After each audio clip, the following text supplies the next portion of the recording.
Sorry, I don't have one right now. All right, we are live. All right, everyone, we're gonna get started. So grab a seat, grab a drink if you want before we get started, and then pizza is also arriving in a few minutes, I think. So thank you for your patience. Thank you, everyone, for coming. I know it's very cold today. This is our first event for 2025, so thank you for coming with such great numbers. I'm very happy about this. First thing I'd like to say is thank you to Migo, because they have offered to come and speak, and also they're hosting us with this wonderful venue. So thank you, Migo, for that. And afterwards, we'll have a little bit more about what they do, and maybe afterwards we'll do some networking. What else should I talk about? So logistics. Bathrooms are outside by the elevators. The men's are on this side. The ladies are on the other side. What else? What do I do usually? Is anyone looking for a job right now? Raise your hand. All right. Anyone hiring in the crowd? Awesome. I feel like people should talk to each other, and during the break do some networking and find out if there's a good fit. Other than that, I think we are good to go. Daniel, are you ready? Okay.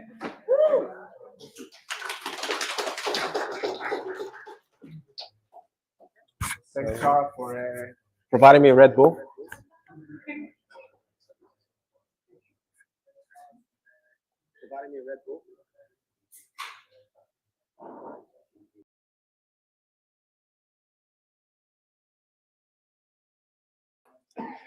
Okay.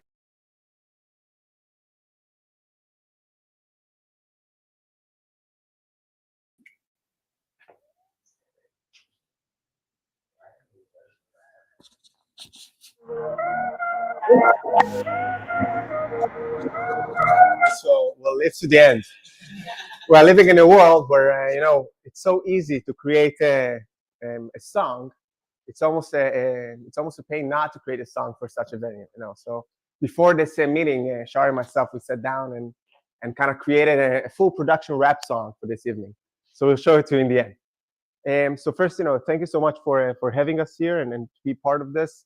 As you mentioned, we are going to touch a bit on what we're doing, but it's not going to be a vendor pitch. It's going to be a discussion about application security. We are, as everybody in this crowd, we are enthusiastic about this. I'll tell you a bit about myself.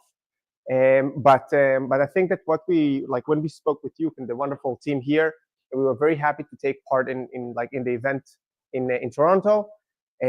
Is that we are very eager to just understand how things are unfolding, and to share it with you. We will show some things from the product, but we won't talk about the product, and it's not a commercial. So if you want to learn more, we'll talk about it as well. So the discussion today is going to be about modern threats requires modern approach. As we say, and feel free, please, as we go, if you want to take a drink, I don't know, get a pizza because it's warm, just do it. I won't be offended or anything else. And for the people at home, I'm sorry that you have to look at it from here. It's not my good side, but we'll do the most out of it. So a bit about myself. My name is Daniel Schechter. I'm based in New York. I'm the co-founder and CEO of a company called Migo Security. Migo Security, in a glance, is here to solve what we see as the future of application threats, which is essentially attackers attacking applications. It's not the future. It's actually already here. We're going to talk a bit about it. And the reason that we built this company is because me and my co-founder and our team, we came from the other side, let's call it. I spent most of my career in the Israeli Defense Forces in the cyber sector. And I had the chance to experience firsthand the change that happened in the world of attackers and the change that happened in the world of cyber. And we understood that the one thing that we had in the past and we don't have anymore today is time. And this is why we put a mission for a company to buy time.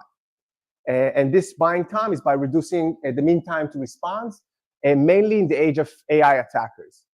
And we created the category that we believe is kind of the next generation of this application security, which we call application detection response, where the concept was, EDR really changed the way we're doing endpoint security, and we want to create similar concept in the world of application. We can cover how it looks like. So this is a bit about me.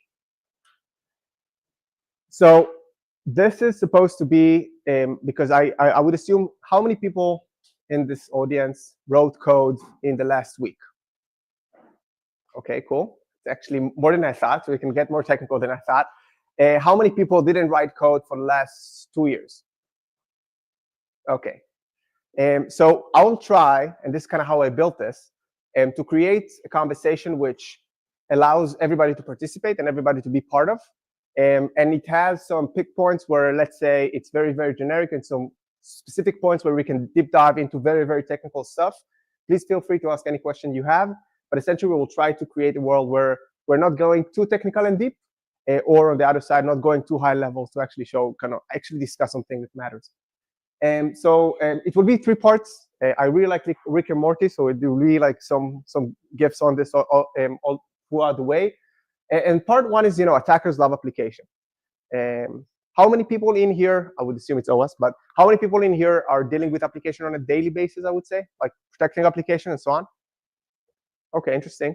The other part is what? Is security, but not specifically application at most? Amazing. So for those who in applications, and for those who not, attackers love application. How much they love application? They love application in the sense that 8 out of 10 of the of the highest attacks in the last 2 years were focusing on applications. We might think about it as, okay, third-party applications, first-party application, it's an API, it doesn't matter. Attackers really, really like this area. And why they like this area? Because there are plenty of opportunities. Because I don't know how many people here, when we think about application security, we're thinking about code scanning, we're thinking about, okay, there was some SQL injection, and every time we find something, we kick it off the room, or kick it off our, we did a security review, and then a new breach comes in and shows us that we didn't really understand what we were talking about. And this is why application security is such a big thing, because I don't know if you notice, but unlike other people, this is probably the one area in security where the number of security practitioners versus the number of people that are actually creating new things is the highest difference, right? When it comes to IT, when it comes to other places, when it comes to cloud, and you have, I don't know, 1 to 10, 1 to 15 cloud engineers to cloud security. But when it comes to applications, you have probably 200, 100, if you're very lucky, 50 people writing code versus 1 person that has to secure it. And so it's becoming very, very, very complex problem. And this created a world where attackers didn't only in the success itself, came to applications, but we're actually seeing, so it's not only the targeting application, they're actually becoming more successful attacking application. One of the data points that was really kind of, triggering me was the fact that 5 years ago, the amount of successful application attacks was almost 5x less than what we're seeing today. We're seeing much, much more successful application attacks today. And I can share also from first hand, for those of you who here have ever done red teaming or red teaming, offensive security? Okay, great. Who did offensive security red teaming 5 years ago, 6 years ago? Okay, so 5 years ago, 6 years ago, if you did a red teaming or anything, let's say white hat, black hat, whatever you want, and you saw a web application firewall, you stopped.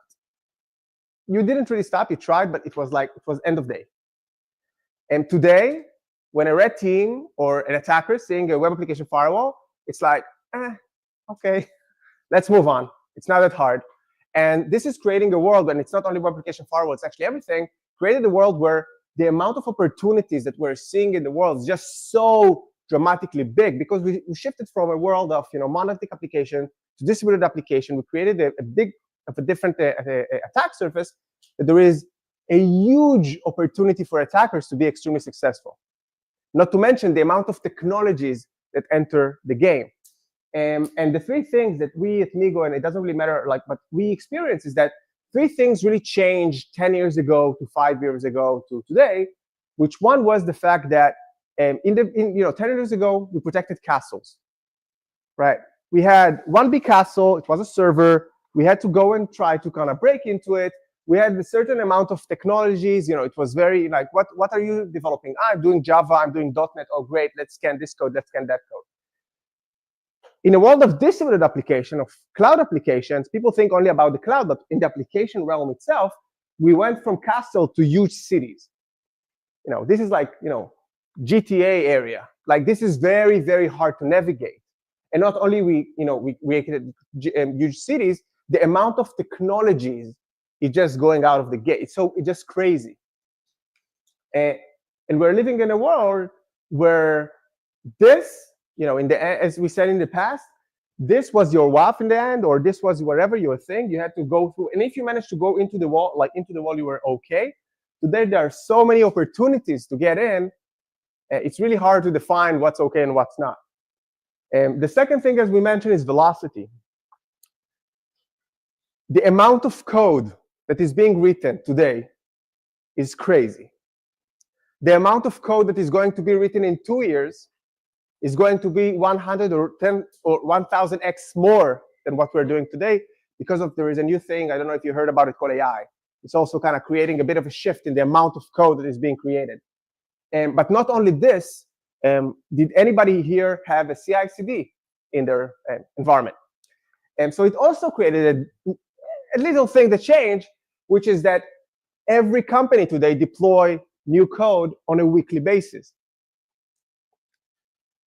So going back to this, we're 50 developers to one security engineer on a huge amount of code being deployed on a weekly basis. And it's really hard to do security reviews as we did in the past. It's just a bit different. And this is, I think, based on a survey that was on the CrowdStrike survey from recently. And the third thing is around dependency. I don't know if you heard about it, but there is this little thing called open source. And it's amazing, and we love it. But also our developers love it, which is great because it creates better businesses. But we are living in a world where a third party kind of took over the party.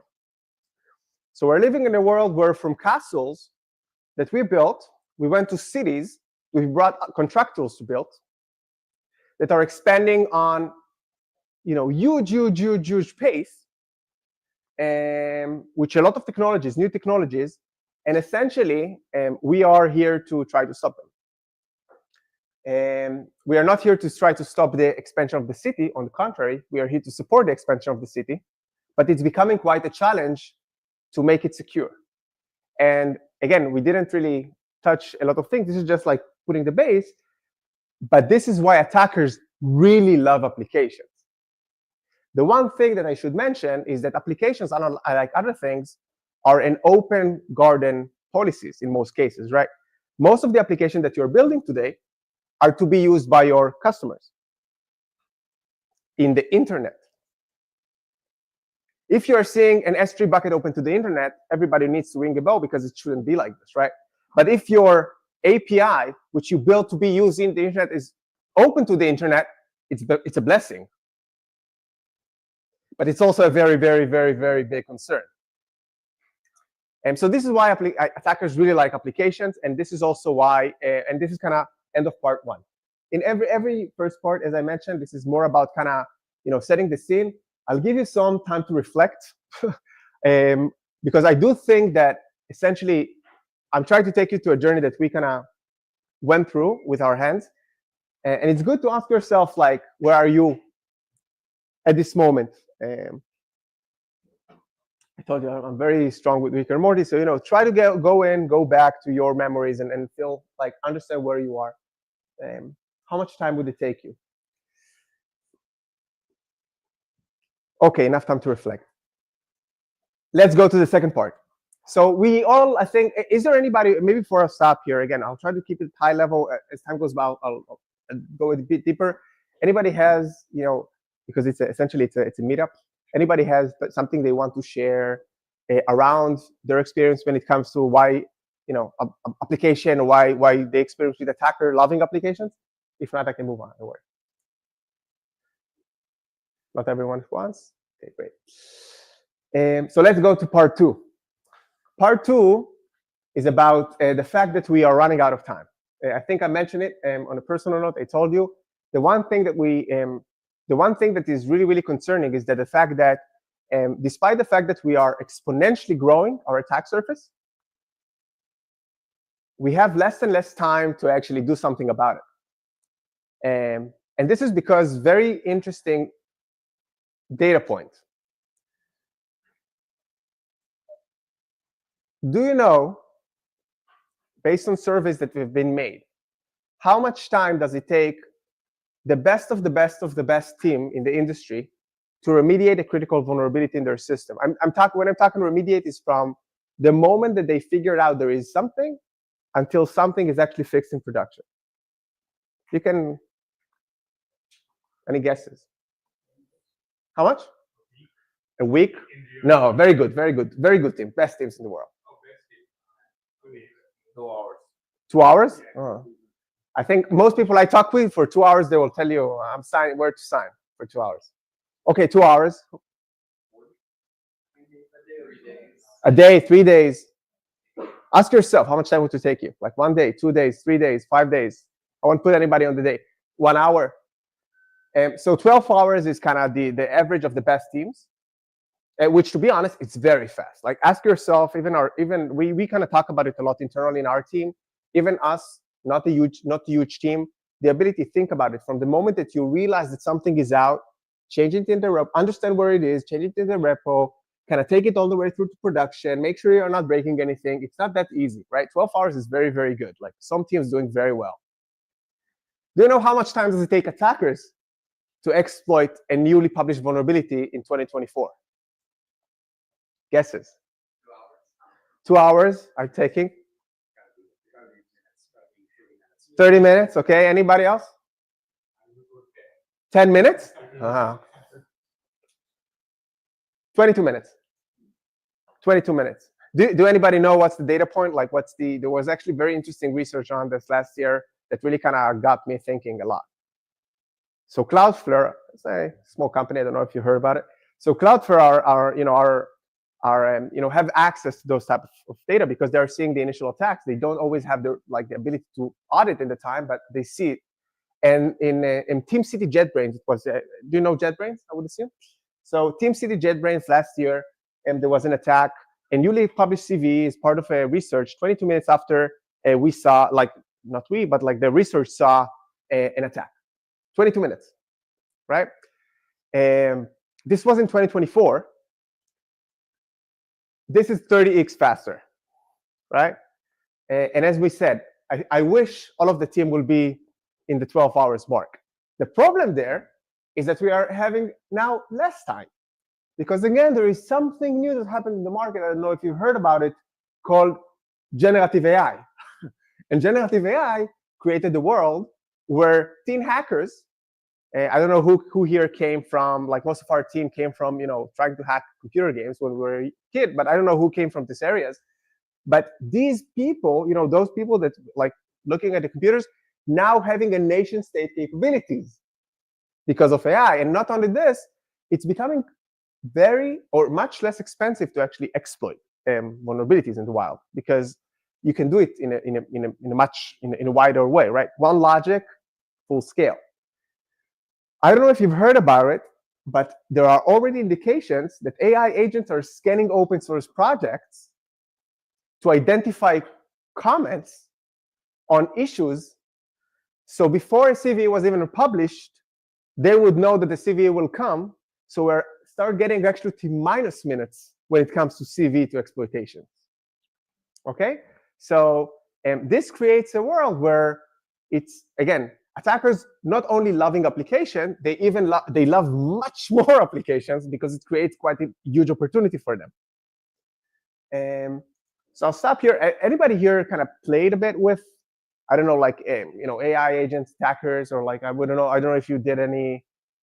Yeah, you want to share anything? Again, it's like, do you want to share any experience with this, because it's quite crazy. We are doing this a lot, and I mainly focus on like building agents. yeah. So I'm kind of doing what you said. No, but I think it's crazy if you can share, because if you may, I don't want to put you in the spot, but like, I think AI sometimes feels like, there are polars between, like, okay, it's either I'm asking things about, I don't know, like general things when it comes to whatever,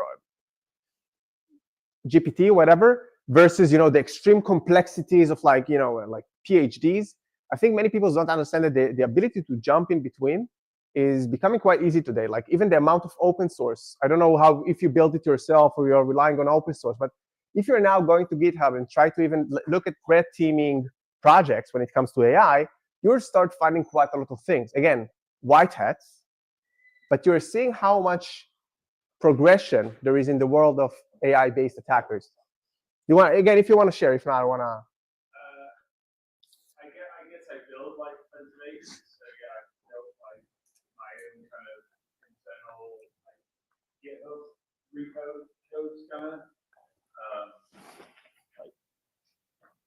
Yeah. So like. Yeah. Don't give him your domains. Essentially, this is no, like scrape a bounty program list and like source code and yeah. So it's actually becoming quite crazy, and again, I would highly like suggest you guys to play with it, because it's always better, I think, to know what your rival is doing, and your rivals are doing it. I can tell you for sure. And again, I think that on this, and this is kind of where I would touch a bit what we're doing. We believe that shift left is amazing. It's super important, but we're living in a world where up until you fix something, you have to always protect what you're trying to fix in the meantime. And essentially, this is kind of where we believe that we have to go to, because, and kind of this is why we create application detection response, because we said, okay, it's great that we are trying to fix it. It still needs to be fixed. Not to be like, there is a reason that we need to fix it, but we don't have time. And so we have to buy ourselves time somehow. And maybe before we go this, because I think that many of us, when we kind of thinking about day-to-day as application security folks, we are, or many of the people I'm speaking with, and many of the people, customers we're talking with, are mainly thinking in the way of there are repos, there are vulnerabilities, so on. Attackers don't really think like this. Attackers are living in a world where they're seeing internet, they're living here when they're saying, okay, how can I, essentially, it's the path of least resistance. This is how attackers think, right? How can I get in the easiest way in? Again, if you're a huge target, attackers will maybe a bit more resistance, but essentially there is least resistance, and they will just try, give the guy a set of domains. They will try to see, okay, maybe, okay, you have a WAF, great, as we said before. In the past, this was a big thing. Maybe there is a WAF bypass or some sort that I can, essentially get directly to your load balancer. Maybe there is, maybe there is a third-party package supply chain. I'll tell you, we had a customer, amazing customer. They had the best, the best thing in, like, really best security things in the world. But one of their third-party application, called out to a domain, legacy domain of one of their packages, in order to get updates. This domain was not in control of anyone. For an attacker, this is amazing. Again, it's hard, but one attacker understands it because it's an open source package, utilize the domain, now getting access to everybody that has this domain, because by design they're pulling code from this domain in the internet. They didn't have anything, and thank God we helped them find it very quickly. Okay, so I got in somehow, and then I'm asking myself, okay, as we mentioned before, there are many new opportunities, right? Because we're no longer living in a castle, we're living in a distributed world. So maybe there's some implementation error in the way that the AWS is talking with the front end. Maybe there's some API drift. This is something that happens a lot. We talked about it. You're changing code once every week. Maybe some developer changed the spec of a specific API. Maybe the spec didn't change, but I don't know, something in the configuration in runtime changed, and now there is an access to post something that wasn't supposed to post. And then there are many things, right? From third-party vulnerability libraries, can be 0 day or 1 day, to an unpatched medium one day, you know, the ones that nobody really cares, but when you're inside here, it's a direct access to whatever you want.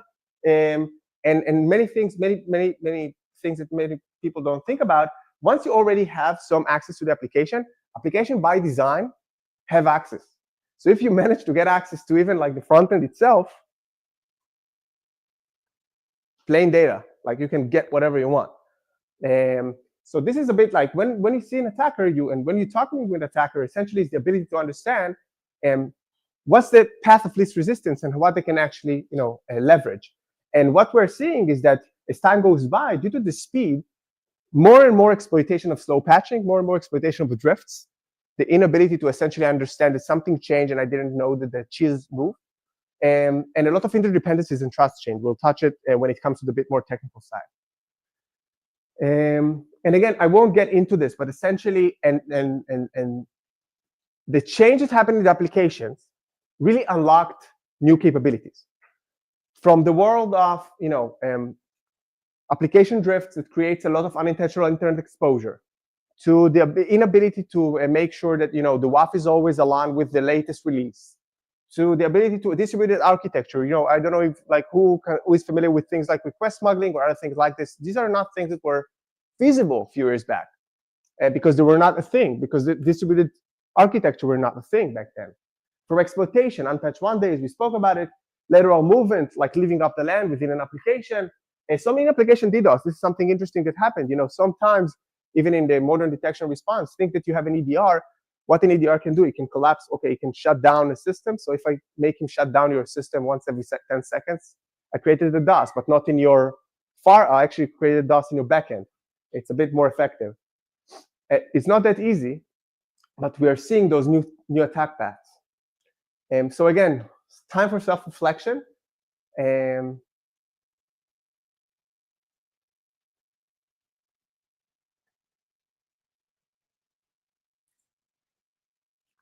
Stop here again. Anybody has, yeah, sorry? I've got a question from the crowd on the live streams from Vishal, and this might be a question for ads as well. Have you seen any particular LLMs being used by attackers for Gen AI-based attacks? So do you want to take it as the one that they're writing a lot of agents or not? I can take it as well. So like attacking models or? Any LLMs being used to generate attacks? Oh yeah, so like you take like a very like has anyone heard of like Crew AI? That's like the one that's really hot right now. It's like there's a bunch of like agentic frameworks that are available, and if you're going to use that from like an offensive security perspective, you're effectively creating like a swarm of agents, and you define tasks. So you give like a set of agents a task. One could be a fuzzer, one could be a decoder, one could be like, you know, reverse engineer, something like that. You then point those at like an overall goal. And yeah, so like that's an example of how you could use like an array of agents to try and exploit an endpoint. So yeah. Like, thank you. No worries. I hope that helps. I think, at least on our side, I think that the thing that we're seeing is that it doesn't really matter what LLM you use, because there are many, but there will be more many. I think that the one thing that changed is the availability. And people need to understand it, because I think that essentially LLM can be, even today, you can take 100 kids, teach them how to run one script that will be effective in a certain way. LLM can do it 1 million times faster. And they can do things that maybe, you know, even with kids, you can do very, very interesting things. LLMs can do a bit more advanced things. Now, if you go back to this and you can read about it, it's shown that certain LLMs, and again, it depends on the type of vulnerabilities, are very effective in finding certain type of attack paths. So for example, when it comes to drifts and those type of things, essentially these are enumeration-based attacks.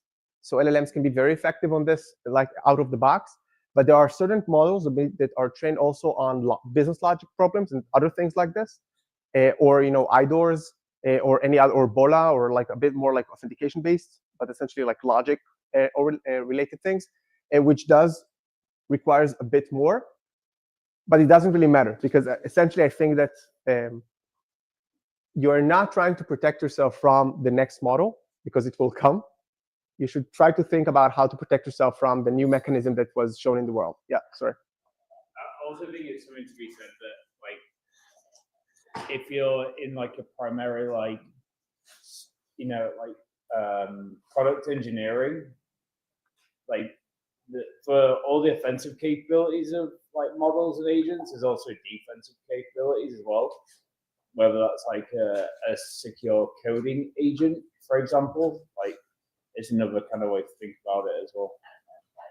Yeah, there's actually a question also from the crowd that's asking about AI-based detection and prevention capabilities. Yeah. Like Daniel said, like models have like incredible capabilities at looking like a mass corpus of data. So like instant ones that come to mind that I've done in my kind of work when I've done like product engineering is like forensics, you know, whether that's like hooking up something like a SIEM, or then like maybe like a GitHub Action CI/CD, which is like reviewing commits and things like that. So there's definitely like great use cases on both like a defensive and an offensive perspective. Yeah, and essentially I'll move on because of this, but essentially I think that, again, it's not about the model, it's about the context. And so, like, for example, the entire solution that we're building is based on, if you have the right context, an LLM is just an army of people. So you need the right context and then to deploy the right, and not like there is no, it's like if you bring 1 million people but don't know what to do, it doesn't really help you to solve the problem. If you bring 1 million people and you know what you ask them to do, and you have the right context, then you will win. So let's talk about, you know, essentially real-world examples, because we kind of talked about the fact that attackers love applications. We talked a bit about the fact that essentially we don't have really time. I want to talk with you about two things, which by design we were choose them not because they're the latest, but because they're a very good example of this. So let's start from Move It. Anybody here is, you know, I would assume in Canada it was a big deal, but like anybody here doesn't know what the Move It or Move IT breach was? Everybody here are familiar with Move It? So I'll ask everybody, please raise your, okay, great. So I don't have to kind of, you're not familiar? So very quickly, a Move IT breach or Move It breach. Move It is an SFTP, or is it like a secure file transfer? Not P, it's not a protocol, it's like a server or service, and it has both SaaS and on-prem capabilities. It was deployed in, I think, everywhere essentially. I think specifically in Canada, it was also a lot in government as well as in health and finance. And this actually, you know, is just like your regular like secure file transfer server. The fact that it was so widely deployed, a year and a half ago, I think something like this, there was a 0-day that was discovered there that actually allowed attackers to, I think, attack like thousands of organizations and to extract millions of files, not only like rows, but actual files. Think about, instead of a PHI, they actually extracted your exams. Like it was very, very hard deal.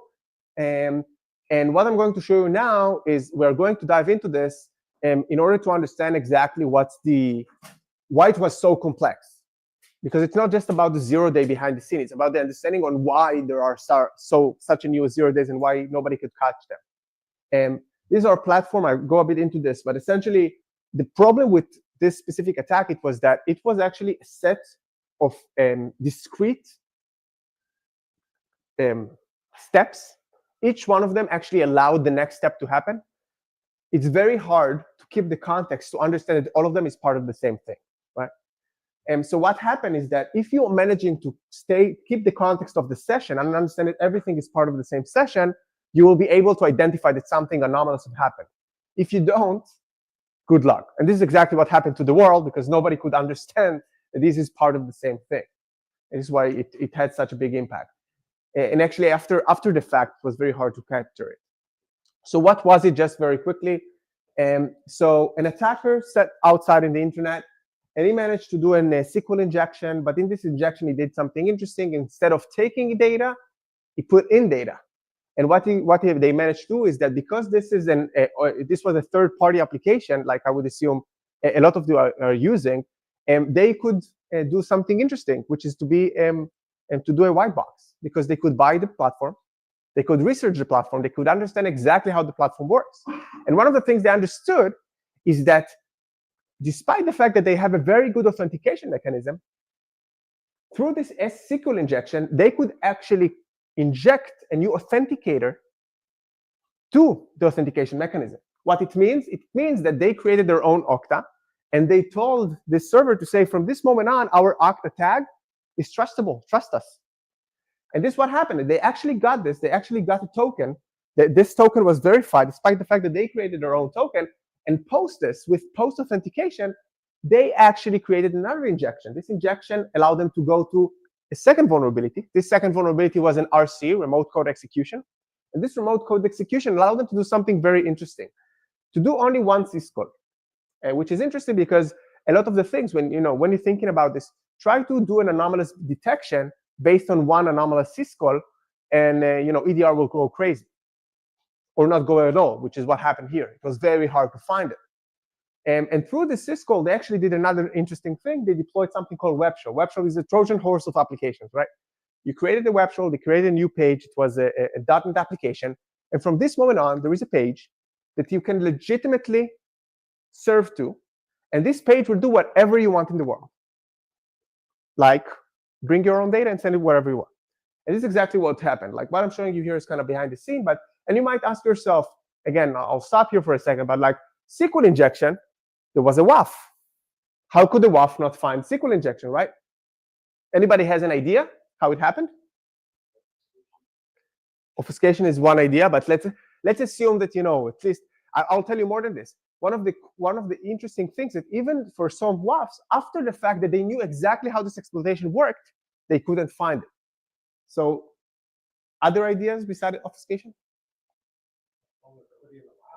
Vulnerability in the WAF is also another thing. It's happening, unfortunately, a lot, but not. What is it? So it's not a command. What they did here, it's interesting. Again, because they analyzed so well, because they had a white box, they knew exactly how the processing mechanism within the application is working. And because of this, they did something very cool, which is they broke down the SQL injection, and they created essentially they did like a smuggling, and they took different parts of this, and essentially made this in a way that only within the application itself, when the SQL injection or the SQL query is coming, what you're seeing here is what it's from our platform is from the actual database. It's this. It's from the actual database when it comes to, or from the application to the database. Only then the SQL query is actually coming by together, because they understood how the parsing mechanism works. And then, like what you're seeing here, essentially is from the bus itself, from the application forward. So they did this, as we mentioned. So SQL injection is very hard to detect, right? Because we said distributed system is not as easy as in the past. In this case, it wasn't distributed, but other things that assume. And then they did an authentication bypass. As we said, they actually created, this is what you see is our, let's say, home exploitation, for just to make it easier for everybody to follow, because there is a lot of code. And so what you can see here is what you see here is our evidence within the platform. But you can see here, I know it's hard, that the server address is attackers at provider Migo internal. But as we said, we created our own Okta, and we made them to say to trust us. Because from this moment on, this server is an OK authenticator in this world. And essentially what we did, essentially, to understand it, it's really hard, because you need to understand that there is a new authenticator, a new third party now. This is part of this flow that shouldn't be there anymore. Something that it wasn't very feasible before that.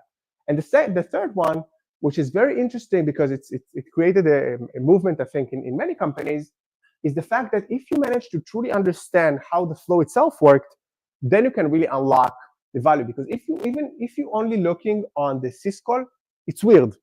But how do I know if this syscall is because somebody changed architecture? If somebody used the system in a way that was not used before? And what we did here, or other people are doing now, but what you're seeing from our platform is the ability to see, okay, this was the call, but essentially it went all the way to the serialization function. Why serialization function in application should run process? It doesn't make any sense. This is something that never happened, and because I understand the entire profile, now I understand there is a problem there. And the web shell itself, I won't get into it, but as you can see, once you have a web shell, you are the king of the castle, like many other places. So I'll stop here again. It's a bit more on the technical side, and we're showing a bit more kind of, essentially, this is kind of the profiling itself of the application, the breakdown of the function level calls. Any questions on this?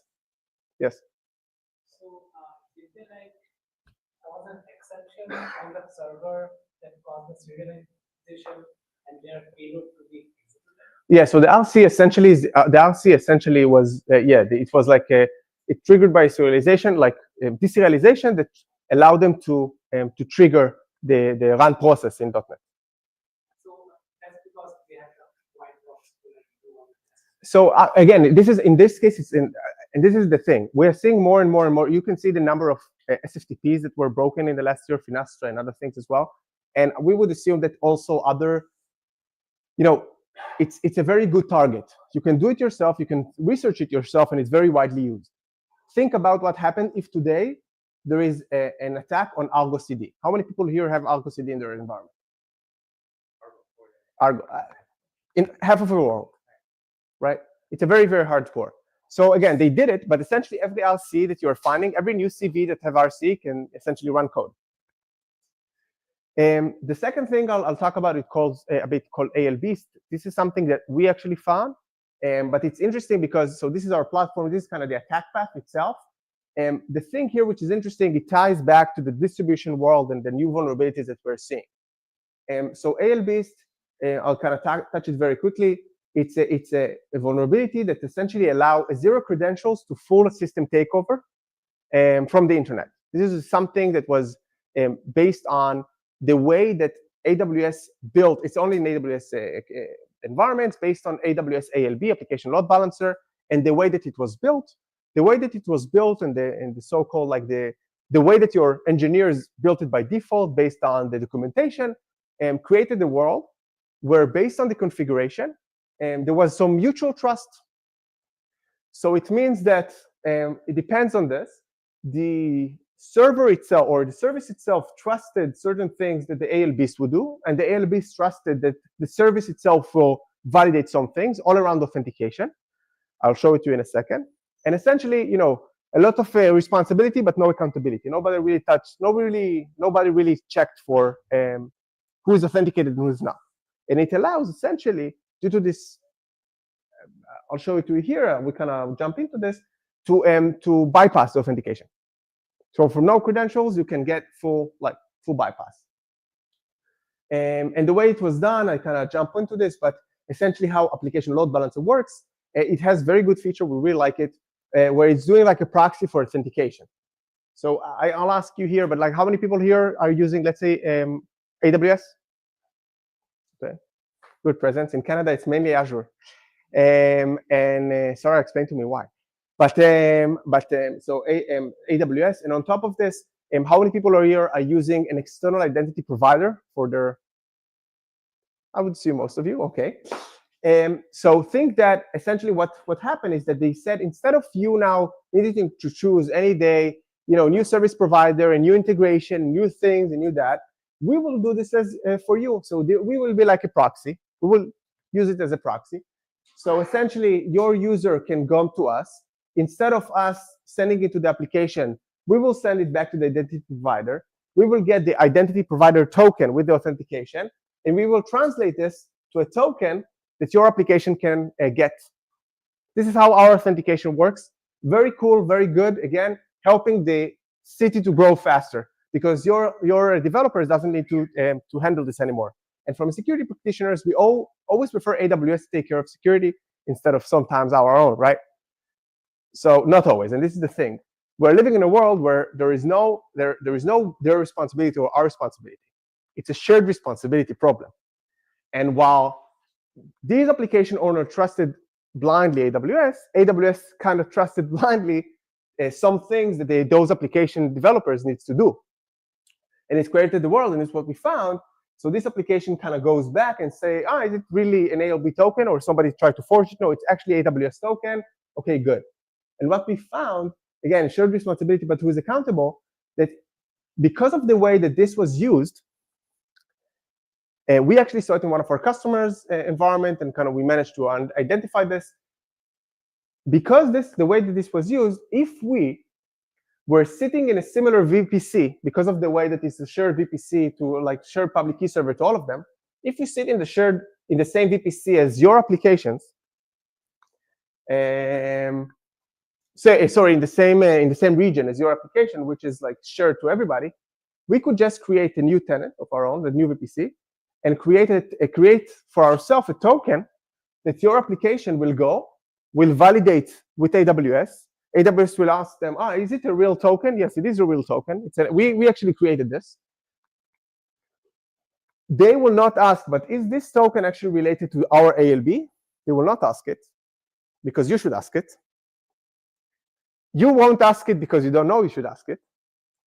And from this moment on, we can, like any attacker can just create their own VPC in your region and essentially create their own tokens, which are valid AWS token to your environment. Which sounds like like a crazy deal, and we spoke about it with AWS, and we worked with them very closely to solve it, and they actually changed the architecture of AWS due to this. But this is exactly those type of new things where think how many people today are involved in your authentication flow. 10 years ago, it was one team sitting in one room building one thing together. Today, you have so many third-party vendors, so many teams involved in such a thing. It's so hard to even understand where to start. And again, and here's like, okay, exploitation. We managed to find that you can is there like security group misconfiguration? Again, we spoke about drifts that can happen or misconfiguration. And there are some bypasses because of distributed systems. We managed to identify, like, for example, request smuggling that can allow us to share or to send such a thing, or SSRF, which is a different vulnerability and a different thing that allows us to bypass this, or lateral movement from within the system. So I'll stop here again. Do you have any questions on this? This will be the last thing. I see everybody wants pizza, so I'll stop, and drinks. Yeah, online are active.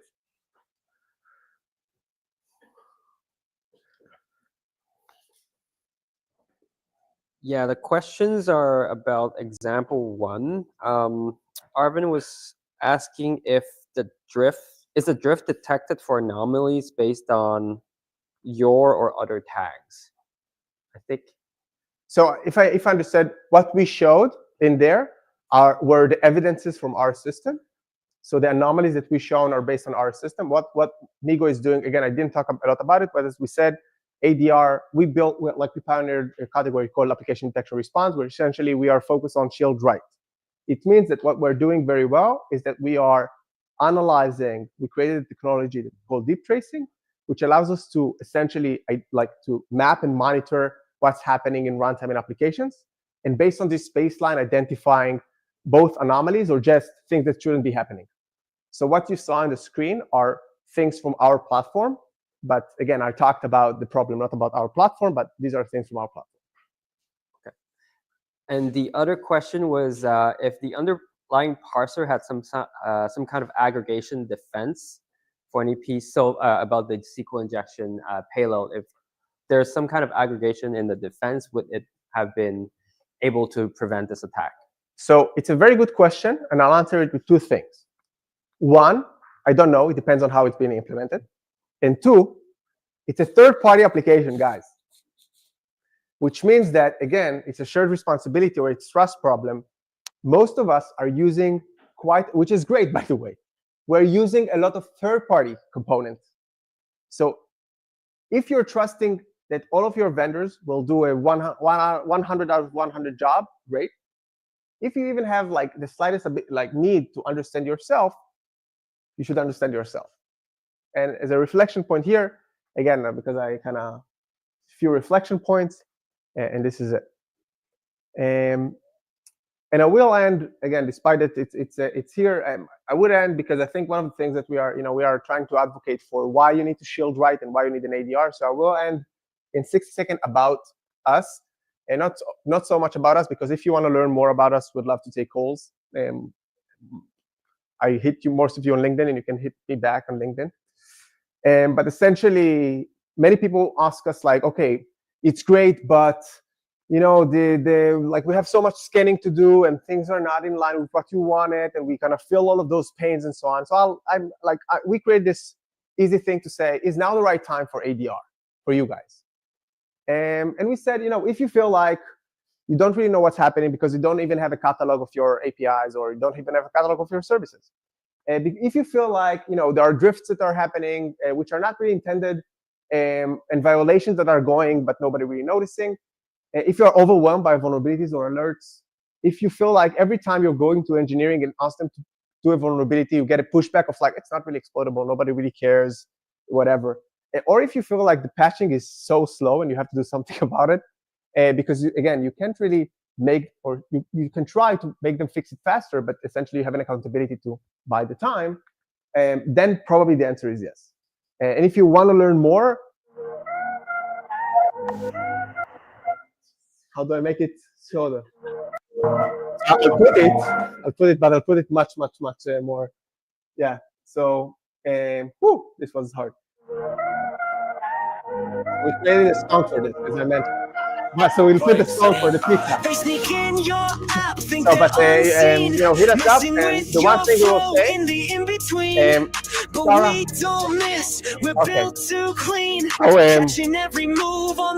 say, UK Thomas said some people might go to a beer, so if you want to buy the first pound, and we'll have to see everybody there. So, thank you for listening. Codes protected, flows run tight. Migos got your back, we're on it day and night. ADR in your app on guard, see the threats, catch them fast, hit hard, no more sneaks, no false flags.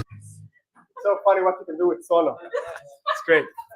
I'm sitting all day. I'm a musician in my background. I got to a computer, so for me it's like playing with AI, doing music is more fun than playing with it, attacking people. Yes, question. Sorry.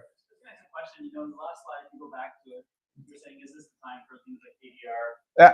And one of the points was, already getting a little fatigue from all the vulnerabilities your tools are finding. Yeah. Wouldn't you then potentially then just have more additional alerts and things to come through and potentially, be overwhelmed by? If with ADR, you say? Yeah. So again, our philosophy is very straightforward on this. We believe that essentially we need to understand what attackers can actually do. Because if you're looking on the possibilities of what can happen, in the past were thousands, in modern times it's millions, and it's going to be much wider than millions. So our entire philosophy is how can we utilize what's happening in runtime and in production in order to help you understand exactly what they can actually do. And like we won't get into it now. You kind of know the platform. We showed you it. But essentially what we're doing is that we are using what we call like deep tracing, but essentially observability context and taking the data you already have, and we have our ability to enrich it in order to tell you which of those vulnerabilities that you have somebody can actually exploit.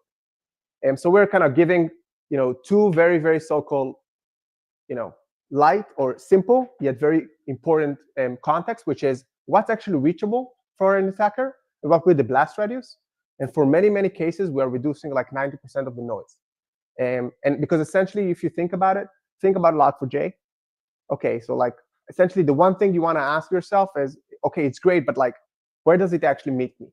It's great that if I'm scanning my repos, I have 400 instances of Log4j, but half of them are not even loaded.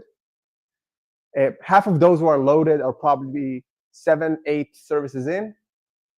And then you have some services or something that are actually exploitable, but you might have a WAF that really doesn't really allow anybody to go there. So essentially, there are 2, 3 things you really need to fix. So what we're doing is you say, one, let's help you understand what are the 2, 3 things you really need to fix. But two, and this is our unique capability, let us help you understand what you can do in the next 60 seconds to change something in your WAF configuration, to change something in your ALB configuration, to actually make sure that these cannot be exploited as well. So at least for us, this is all about we want to talk about what can actually happen and help you solve what actually needed. So yeah, this is the philosophy, at least for us. Yeah.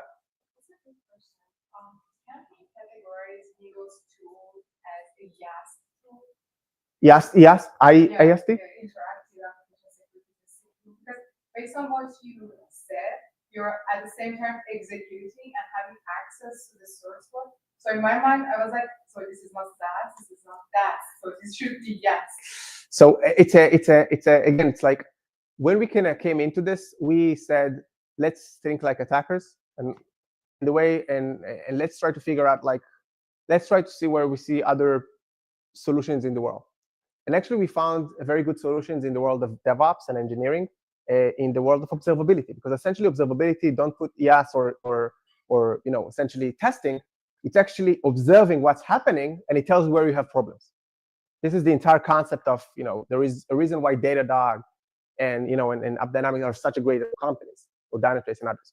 So we said, let's take the same concept and bring it in, because IaaS, okay, it's great, but one, it's like the overhead is super big, it's super hard to make, and so on. So we said, okay, how can we make it seamless? So for example, with us, it took us like, you can ask people who tried, it's like, less than 1 day and everything is on. Because we already utilize a lot of things you did. We have new technologies now that we're not there yet. We're not asking you to instrument your entire environment. So it's a bit different. And so we said, like, again, for us at least, it's about runtime, it's about production, it's about making it easy for you guys. So it's not yes. But some IaaS companies are shifting also to ADR, so it's cool. Yeah. Sorry, just going back to your previous point. Yeah. What you were just talking about, the localization. Okay. I thought about this song. Okay. No, it's okay. I'm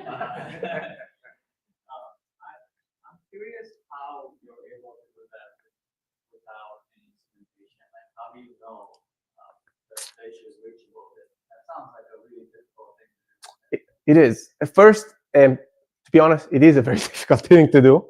And I think it took us also a lot of time, a lot of trial and error to understand it.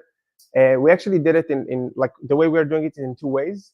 And the first way is the ability to say, most of you guys, who here has an SRE and team in their let's say, company, SRE, DevOps, any of that. Okay, so you already have tons of instrumentation in your environment, tons of them. And we already have a lot of other things that we can actually utilize. And what we did is we said, okay, we can actually plug into all of that, and we can enrich it with our own abilities, which you can kind of discuss more in depth. But essentially, this is kind of where we start. And on top of this, we're actually adding a lot of other things.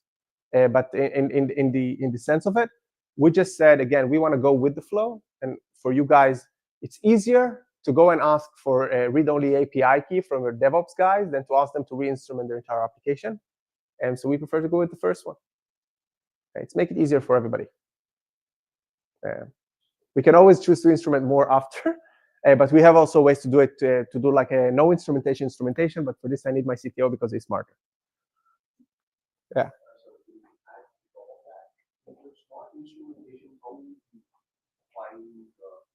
Will you be giving this information on the endpoints or also on the source code that sync and source? So yeah, we'll be getting into this, but essentially the world of observability now is shifting towards, and kind of this is where deep tracing is. It's shifting towards the world, like deep tracing is kind of the trademark of our technology. It's shifting towards a world where we're more and more into open telemetry, is becoming more and more a consensus of how you are essentially profiling and tracing inside an application. So what we were managing to do is to take a lot of data points from different points and essentially to ingest and digest them together. But we also have our own abilities to extend them with some other capabilities. We can kind of share this. But we have kind of our own sensor that we can plug on top of this, which allows us to do it automatically. So we're not coming to organization and ask them to do a lot. Like, it's no code, no complex setup. It's very in line with what your DevOps are already doing. But this allows us to essentially understand it. But our goal, again, we are less about going back. We are less about the SaaS and less about understanding your repos and understanding how to help your so-called engineers to do their job a bit better, which is super important, by the way. We believe in Chief Left. We just say that you have in the same time to shield right. We are all about how an attacker can actually exploit any of them. And again, if you want, for all of you, we can do a technical deep dive later, but kind of keeping it, try to keep it for the audience. I'd love to talk with you about it. Yeah, of course. So, like, how many of you have heard of SaaS or like Datadog, right? Okay. How many of you are aware of like basically CPU profilers or flame graphs, like for performance analysis? Right, you can see sometimes for the flame graphs, like I think Datadog, especially you can show like how much time is spent at each function call. So basically what he's saying is, he's just leveraging that technology. It's like your DevOps team, your SRE team, your platform engineering team, your observability team has already installed this. It already is exposing that data. It's showing like how much time it's spending in each function call. So like we're just piggybacking on top of that. Instead of like, okay, here's yet another agent, like DevOps is like, oh my god, security is asking for some agents, right? So use the existing agent. Like we're already surfacing that info. You might as well just like leverage it. Yeah, it's an agentless. No, essentially, it's like we're not asking you to deploy anything. We are taking advantage of. Again, the philosophy is also from a payments perspective. You're paying so much, you invested so much in those things. Let's make the most out of them. Some of you heard of EVPF. Yeah. Yeah, so there's a bunch of like, I think some of you are aware in the telemetry or observability SRE world, like EVPF came to be because we were trying to do more performance evaluation, performance analysis, of making sure like code was like running efficiently on systems, right? Well, it turns out, for example, like Falco is using EVPF, like Wiz is using EVPF, right? It's all the same stuff. It originally came from like performance evaluation and observability. Like again, similar analogy, although I don't think they're using EVPF We are, yeah. stuff. To go. I don't know,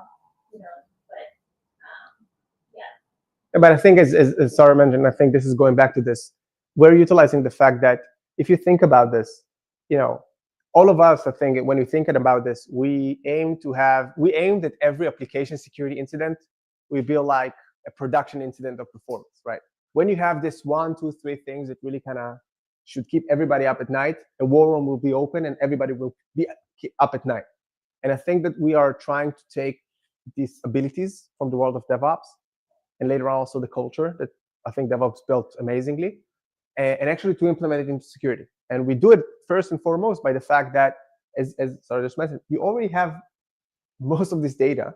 And even if you don't have this data, what we're doing in the first day is we are telling you, look, you have 60% of the data. This is how you can complete the next 40. Or on the other side, this is where we start, which I think for many companies is good because it's just creating a better communication. Essentially, we're living in a world where product security, which I think is the evolution of application security today, we must really understand very deeply what's happening with our applications. So we believe in it very, very closely. Cool. Any other questions? Sorry, yeah. When the detection happens, only when there is an attack that's happening, or does it detect when there is a vulnerability? Yeah, so at least for us, and again, I'll stop and we can kind of talk, as I mentioned, I don't want to, I said, free beer and then like people will stay for this, so we can buy to them and then. But essentially the way that we're doing it is to say, as we mentioned, like there are 2 ways. Like before an attack, the question is, from all of the vulnerabilities you have, and it's not only vulnerabilities, right? So some misconfiguration APIs, many other things. Which of them is actually reachable and what would be the impact of this? Like it's great that you have an unauthenticated API, but if this is like a health check, you don't really care about it, right? Versus if you have an unauthenticated API that is unintentionally exposing all of your database. So it's like 2 different things, right? Of course, same with vulnerability. If you have a log4j that can be exploited from the internet, you care about it. If you have a log4j which is not even loaded, 7 services in, and nobody even heard about it, like you don't really care about it, even if it's a critical vulnerability you have to fix. Of course, you would have to fix it, but you can have a claim of like, I don't need to fix it today. So kind of this is the preemptive thing that we're doing. And then during an attack, utilizing this, like the deep tracing, the meta traces that's created before, we know how to, we create technology that allows us to be, because the problem with observability is by design sample-based. So what we created with our runtime sensor, which is already kind of is a sensor on our side, allows us to actually create it in a non-sampling base. So we actually have an hermetic ability to preemptively understand all of those flows, understand what the baseline looks like, and identify, essentially identify either anomalies or just exploitation. This is how we identify, for example, 0 days and other things. Again, I would love to do a demos to everybody here, but I see some people some people, and I know that you guys are very generous and not, so I'll let you go. Unless anybody else have anything? Yes, sorry.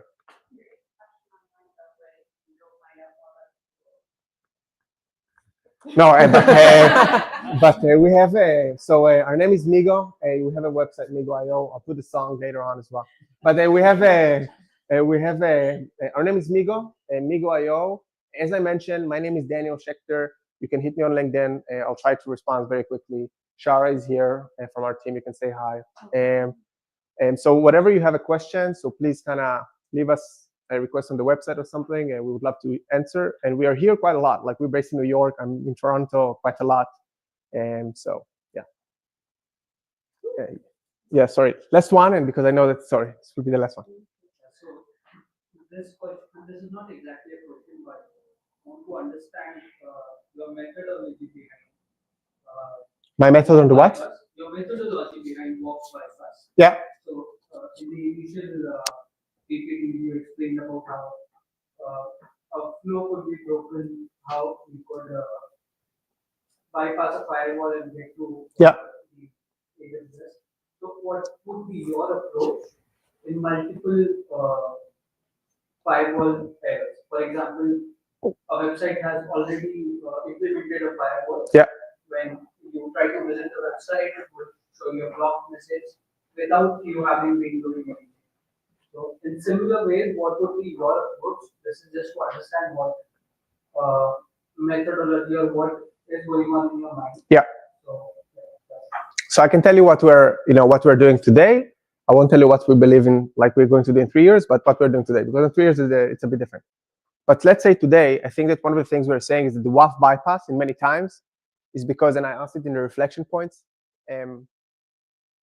people don't update their WAF that often. Which means that, but on the contrary, people change their code quite often. So it means that if you just introduce a new code, introduce a new domain, or just rewired domain to a new service, you by design potentially created the WAF bypass, right? Because for example, you have a new so the first thing we're doing is to help you understand that your coverage is in line with what you want to achieve, first and foremost. The second layer is that WAF by design have some rules, and these rules should be aligned with the things that are happening behind the scenes. The problem is that the WAF doesn't know what's happening behind the scenes. So because we know, we are helping you to identify that the rule sets that you've plugged in and so on are actually in line with what you're trying to achieve by protecting them. The third thing is about the ability to actually detect a response to 0 days or 1 day, it doesn't really matter, which is already kind of going back to how we're doing real-time detection, which we can talk about. And then there are multiple ways to respond, but to be honest, we are finding it easier for companies to actually utilize their existing tools, for example, the WAF, or for example, their native like connectivity, like ALB, or even their EDRs, to do the response instead of like doing it through us, just because for many people it's just easier, and like it depends on you. But we have both our native capabilities to actually stop attacks, or we can utilize your own WAF in order to just like introduce the blocking that you just mentioned, but we will be the one triggering it because the WAF doesn't know that they have to stop it. Of course. Okay, thank you.